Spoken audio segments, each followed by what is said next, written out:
হরে কৃষ্ণ। আমি একটু ধর্ম আলোচনা করব। আমার এখানে ভুল ত্রুটি হতে পারে, আপনারা ক্ষমা সুন্দর দৃষ্টিতে দেখবেন। আমি ধর্ম আলোচনা করব। এটা হচ্ছে, আপনারা কি জানেন আত্মা কোথা থেকে আসে? Where does soul come from? বৈদিক শাস্ত্রে ব্যাখ্যা করা হয়েছে যে আত্মা হলো ভগবত ধামের একজন নিত্য বাসিন্দা। এই সম্পর্কে উপনিষদে ব্যাখ্যা করা হয়েছে, নিত্য মুক্তানাং চৈতন্যশ্চেতনাং একো বহুনাং যো বিদধাতি কামান। সকল জীবসত্তার মধ্যে একজন পরম চেতন ব্যক্তি রয়েছেন। সকল আত্মা তার অধীন। প্রত্যেক আত্মাকে একটি ক্ষুদ্র স্বাধীনতা দেওয়া হয়েছে, যার মাধ্যমে স্বাধীনভাবে সে নির্বাচন করতে পারে যে সে কিভাবে ভগবানের চরণাবিন্দের সেবা করবে, নাকি জড়জগতের তথাকথিত মোহরূপ ইন্দ্রিয় দর্পণে নিজেকে নিয়োজিত করার সংগ্রাম করবে। আমরা ভগবান থেকে বিচ্যুত হয়ে স্বতন্ত্র হয়েছি এই অলিক জড়জগতে ভোগ করার বাসনায়। মনে করুন, একজন মায়ের কাছে তার শিশু সন্তান দাবি জানাল, মা তুমি রান্নাঘর ছেড়ে দাও, আমি আজকে রান্না করব।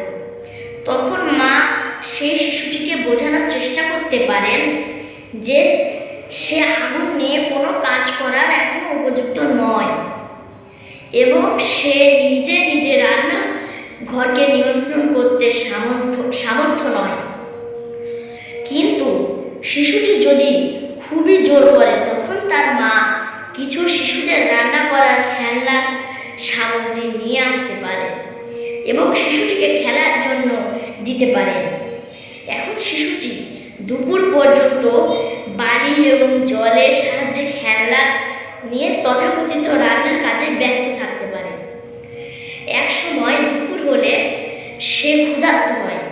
তখন সে তার মায়ের কাছে গিয়ে বলে, মা প্রশ্ন করতে পারে, তুমি যে রান্না করেছো সেগুলো কোথায়?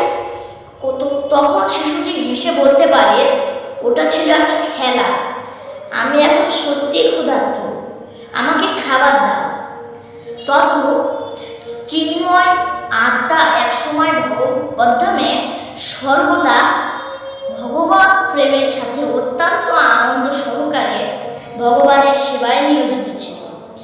যেই রকম আমরা দেখতে পাই, পূর্বে ভগবান শ্রীরামচন্দ্রকে সেবা করেছিলেন, অথবা বৃন্দাবনের বাসিন্দারা ভগবান শ্রীকৃষ্ণকে সেবা করেছিলেন। কিন্তু যখন আত্মা ভগবত ধামে পরিত্যাগ করতে এবং ভগবানের মতো স্বাধীন হতে চায় এবং প্রভু হওয়ার বাসনা করে, তখন তাকে ভগবান এর জড়জগৎ সৃষ্টি করেন, যাতে এ সকল